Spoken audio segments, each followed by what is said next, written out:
con la mesa de discusión llamada Neurociencias. Nos acompaña el maestro Justino Vidal Vargas Solís. Él es profesor de la carrera de Psicología en la Facultad de Estudios Superiores Campus Iztacala desde el año de 1977.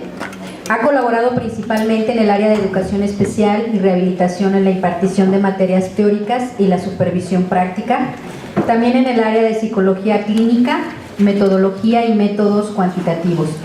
Tiene un posgrado. En posgrado impartió más de 40 cursos teóricos y prácticos en los campos de educación y salud.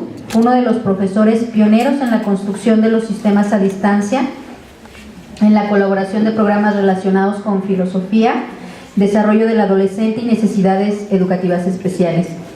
Ha participado en congresos nacionales e internacionales y ha publicado trabajos relacionados con los temas de formación. A nivel externo, colaboró como docente en programas de posgrado en escuelas particulares en la ciudad de Pachuca. Tiene candidatura a doctorado en Pedagogía por la Facultad de Filosofía y Letras de la UNAM. Actualmente desarrolla su actividad docente en el programa SUAYE. Modera la mesa la maestra Estela Parra Estrada. Les damos un aplauso como bienvenida.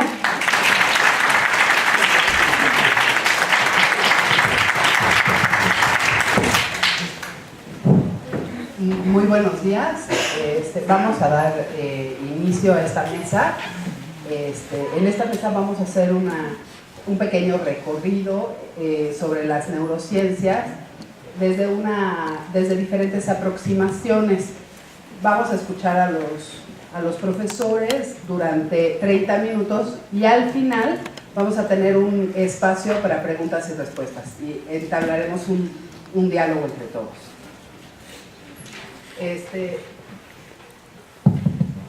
¿Sí se escuchó? ¿Sí? Bueno, probando, 1, 2, 3. Buenas tardes, buenos días, buenas tardes. Quisiera compartir con ustedes la idea se me ocurrió al final poner notas para un acercamiento actual a la neurociencia, una invitación.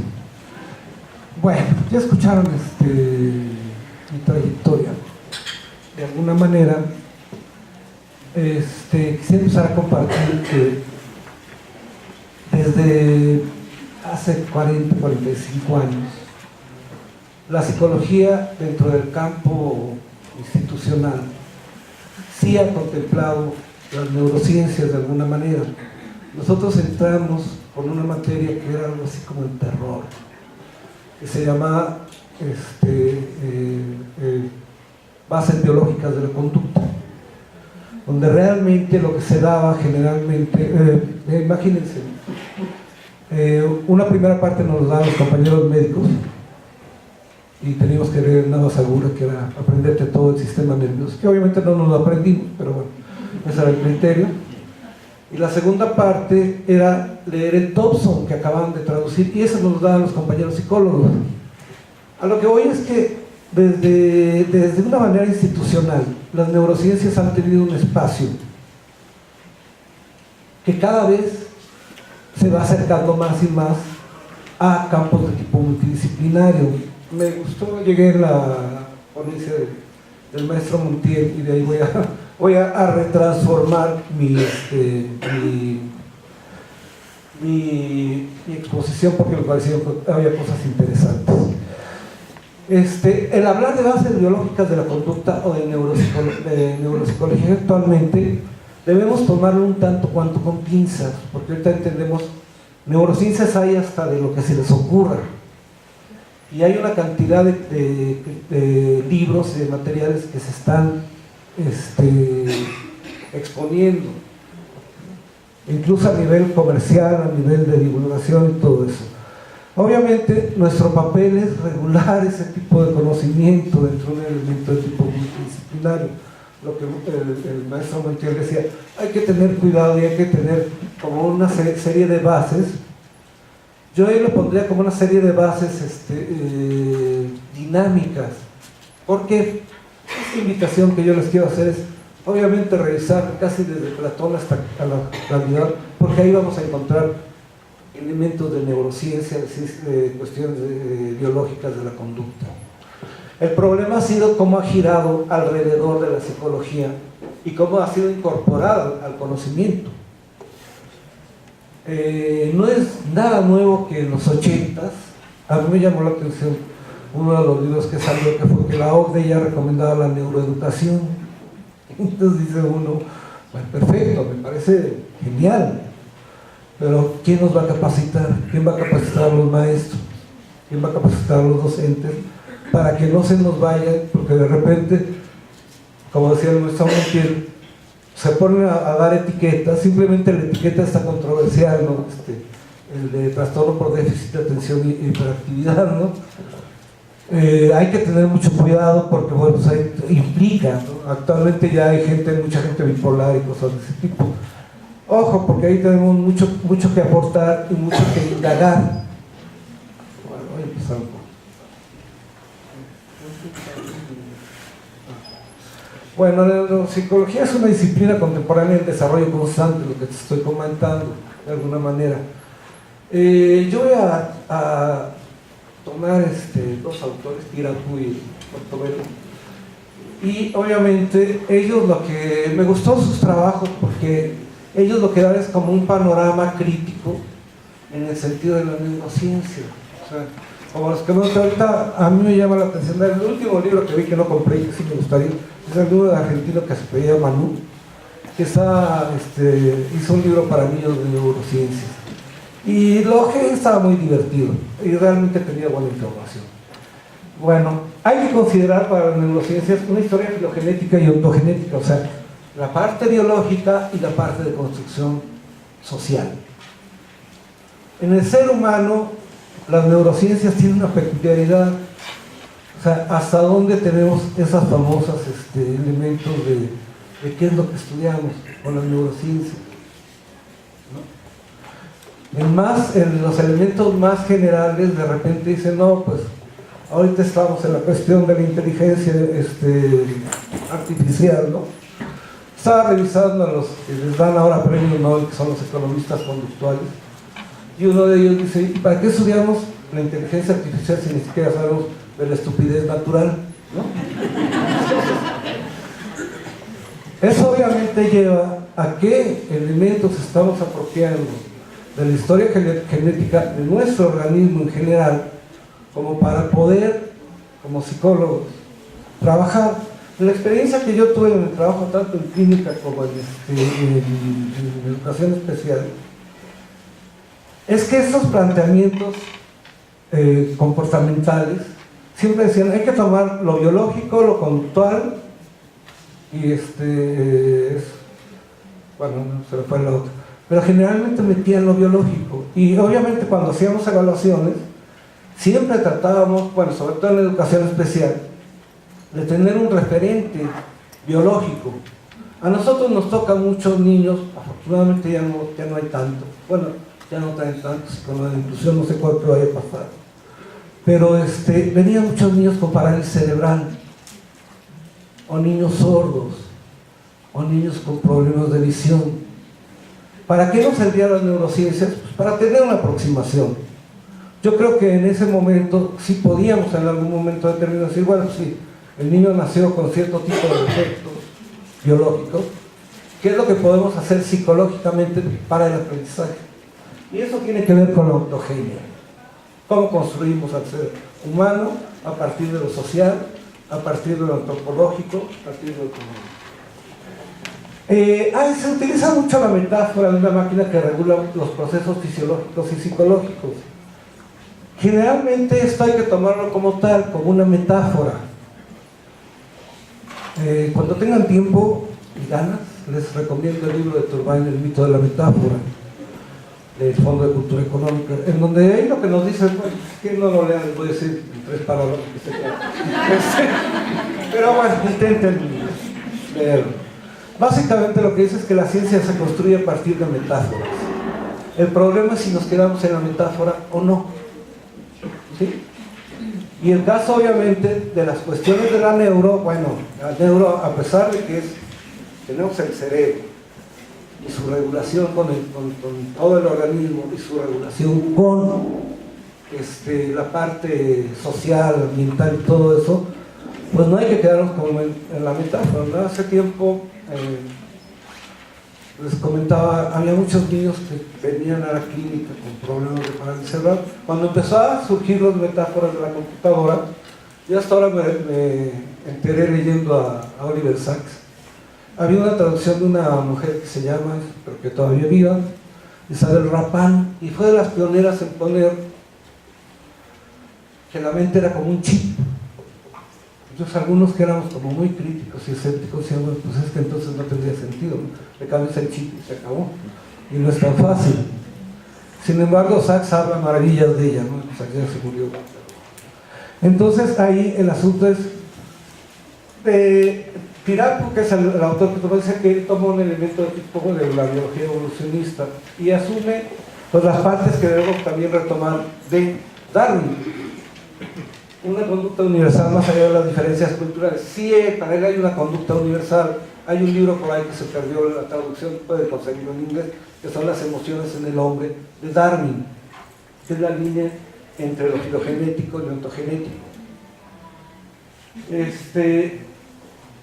Bueno, lo cultural va a moldear, y eso es lo interesante de las neurociencias actuales, ¿no?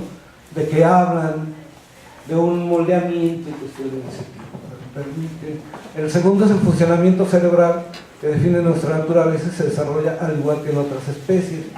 Se desarrolla igual, pero va a ser moldeado de manera diferente. Yo no sé cómo, bueno, no creo que me vaya a tocar, pero supongo que en tiempo va a haber una mutación con los chavitos que ahora trabajan con la tableta, no para bien o para mal, sino simplemente son elementos que están reconstruyendo la plasticidad de ese contacto, ¿sí? De alguna manera. Especialistas en coleccionismo, a ver si me explica qué es, porque yo no lo entiendo mucho, pero bueno.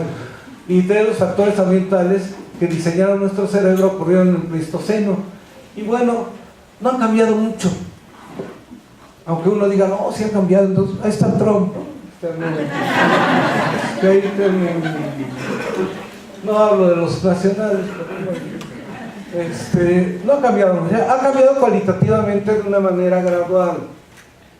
Y obviamente cada vez tenemos, en el caso de la psicología, otra vez regreso, si uno quiere trabajar, por ejemplo, con una cuestión totalmente, pensando en voz alta con ustedes, si ustedes estén pensando en la ponencia, ¿qué va a pasar cuando la gente diga sí o no al uso de la marihuana recreativa? Se tiene que saber, si no nos enseña a tener consumo de las drogas lícitas, que muchas veces en terapia que enseñamos, no es tanto eliminar, sino que le reduzcan, ¿sí? Mira, cuando empiezas a sentir que ya hablas así, arrastrado, y empiezas a sentir el calorcito y empiezas a decir estupideces, deja de tomar, ¿no?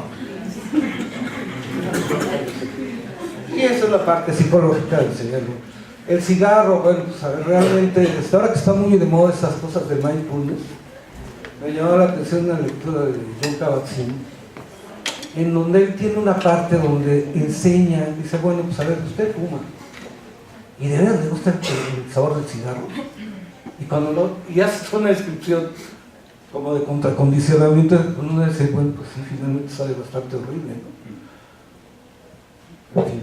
Entonces ahí el asunto es, el cerebro ha sabido adaptarse de una manera al mundo donde los cambios son muy rápidos, son cualitativamente algo que se ha empezado a trabajar muy recientemente y que está generando un campo muy interesante para regresar a las cuestiones incluso filosóficas de Descartes para acá, e incluso en algunos griegos, es el aspecto emocional. ¿Por qué la gente no se metía con las emociones? ¿No? Porque a veces tienen otro tipo de elementos. Ahorita ya hay gente que dice, no, pues a partir de un estudio de tomografía encontramos los elementos emocionales en tal lugar. ¿Quién sabe, no? O sea, a lo mejor hay correlaciones, y esa es la parte de esa invitación, decir, bueno, pues si hay correlación, sí hay que empezar a trabajar, porque obviamente es el significado que le da el ser humano a esto. Cuando comentaba una de las compañías que hizo un comentario al final, no lo ubico porque no me en los años, a fines de los 80, salió un libro que tampoco ya está en circulación, el doctor Benson, que se llama El efecto mente-cuerpo. Está en inglés, en español ya no, aquí los criterios comerciales que usa como son.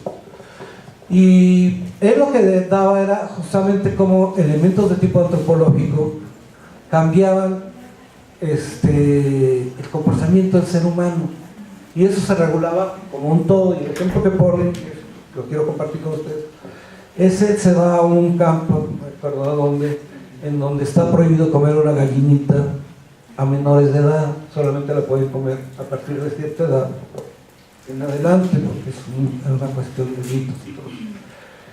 Y él le está ayudando a un chavito de la comunidad y le da de comer la gallinita sin decirle qué es. Espera que pase la digestión, 2 o 3 días y todo eso. Y dice, ¿sabes qué? Te comiste tal cosa, el tipo se convulsiona y se muere. Dice que fue un experimento costoso, digo, qué ironía decir las cosas de él. Pero ahí lo que decía es cómo estaba conectado todo, el elemento del sistema nervioso. Y a lo que va es que en ese tiempo, donde él escribió ese libro, empiezan a morir muchos jóvenes por estrés. O sea, se registra un incremento de personas que no saben hacer un manejo. Y eso obviamente implica tener un referente de la ciencia, de la neurociencia, pues para saber qué estoy significando algo y cómo eso me puede alterar.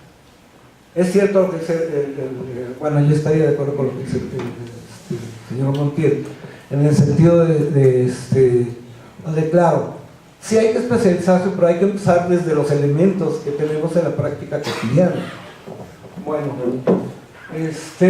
las emociones es algo que además ahora tiene un estudio desde la parte más micro hasta la parte más macro, y es obviamente interconectándolo de alguna manera en el organismo conductor. La neuropsicología es una definición más. Yo resalto el carácter multidisciplinario. Cada vez vamos a tener que trabajar más de manera multidisciplinaria. El problema es domesticar al otro profesional. Yo creo que ahí lo interesante es entrar en un debate. Cuando él comentaba, me guardé el ejemplo, hace 5 años tuve la oportunidad de estar con un abogado, y él se quedó con el siglo XIX de la frenología. ¿Verdad que cuando les trataban de medir el hemisferio izquierdo para saber si eran asesinos multiseriales y todo eso, ya no existe? No le podía hacer nada porque tenían poder. Pero bueno, ver que hay cambios y que obviamente todo el mundo está aportando de alguna manera algo a eso. Cuando ustedes comentaron los ejemplos de actualmente, vean lo que generó esta discusión de los viejos cochinos. Los franceses están diciendo que no, que coquetean, y los otros dicen que no. Justamente ahí es donde viene uno. ¿Cuál es la parte subjetiva? Que en muchas ocasiones el mismo sistema nervioso reacciona de alguna manera ante ese tipo de elementos, ¿sí? Yo alguna vez lo pensé, decir, bueno, a veces un poco cuando se dieron estos elementos de derechos humanos y todo eso, bueno, a lo mejor en cierta comunidad o en cierto contexto acepta cierto tipo de cosas, pero en otros no, y eso te altera, ¿no? Bueno, el sistema nervioso a la anatomía, y es un todo, ¿no? Bueno, ahí les sugiero echar una revisadita en abstracto y en concreto a Morán y su teoría de la complejidad. Y bueno, ellos, estos autores dicen, hay neurociencias no conductuales y conductuales. Esa es una de las cuestiones contemporáneas. Yo creo que estamos en una etapa de transición en donde las neurociencias, a pesar de tener una cantidad de años, desde Platón hasta acá, están teniendo como oportunidades metodológicas muy interesantes, que se interconectan entre lo ontológico, entre lo cultural, lo antropológico, lo psicológico, lo biológico, y una serie de elementos. Ese autor dice, las no conductuales es la anatomía y la fisiología, la neurología, el estudio y tratamiento de los trastornos del sistema nervioso, la neurofisiología, el estudio de actividad funcional, la neuroanatomía, el estudio de la estructura y la morfología, digamos toda la parte biológica, ¿sí? Que es importante para tenerla como referencia, ¿sí? Y están las conductuales, que son la psicobiología. Ahorita, por ejemplo, cuando comentaban lo de forense, no hay forense, curiosamente no hay forense, no hay elementos en psicología de la salud de cuestiones de tipo muy concretas. Bases biológicas de los procesos mentales. ¿Qué es el proceso mental? Pues ahí nos vamos a meter a la cuestión filosófica del dualismo. Los dualismos, igual más o menos no sé, sí, pero lo que yo he leído a veces desde Maimónides, cuando empieza a trabajar las cuestiones, vuelve a trabajar, que es un autor árabe que retoma Platón y Aristóteles, y vuelve a retomar como un paralelismo de la cuestión fisiológica.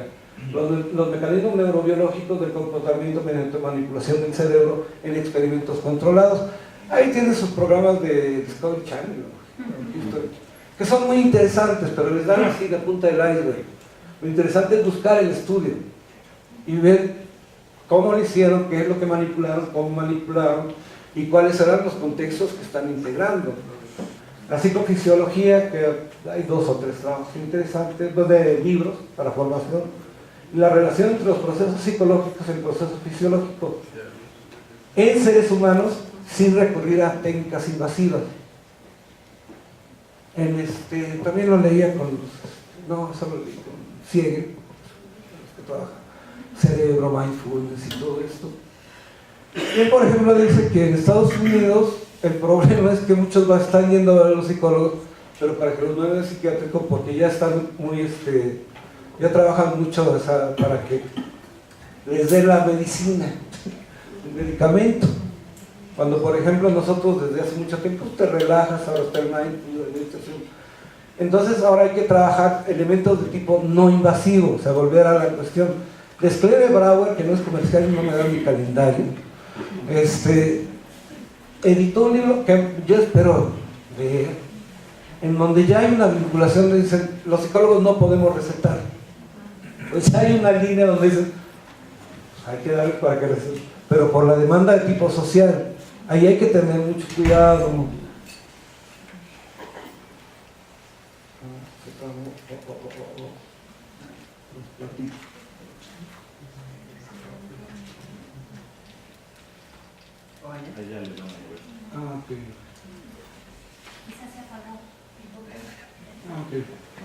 Bueno, si ustedes se dan cuenta, la neurociencias ha expandido más que la biología.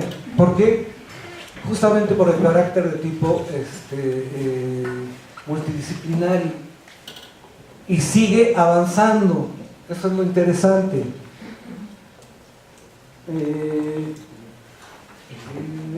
Ahí, por ejemplo, todo lo que tenemos es, incluso se están combinando elementos de tipo metodológico. Escuché que el compañero trabaja lo de cualitativo en Atlas Team. Es un elemento muy interesante que hay que empezar a trabajar. Yo no sé si hay que ver correlaciones, yo no sé si hay que ver, por ejemplo, los módulos de significado. No tendría, o sea, yo creo que es algo que está empezando a surgir y que es una herramienta que va a ser muy útil en cuanto a integraciones que se puedan dar y niveles, por ejemplo, de respuesta, en donde se integran elementos de tipo neuropsicológicos. Yo lo pondría como lo neuropsicológico, la parte corporal y su elemento en el cual obviamente está creando esto que llamamos mente. Siegel, por ejemplo, tiene un modelo relacional muy interesante. ¿De dónde lo toma? De las cuestiones sistémicas. O sea, bueno, la mente es lo que se relaciona con 2 puntos, las partes culturales, las partes de tipo. Y hace toda narración en ese trabajo de tipo personal, que va de lo personal a lo universal. O sea, dice, bueno, a mí me pasó esto, pero a partir de la técnica de narrativa va sacando como los modulitos, elementos que tienen que ver con la mente y la neuropsicología. Bueno.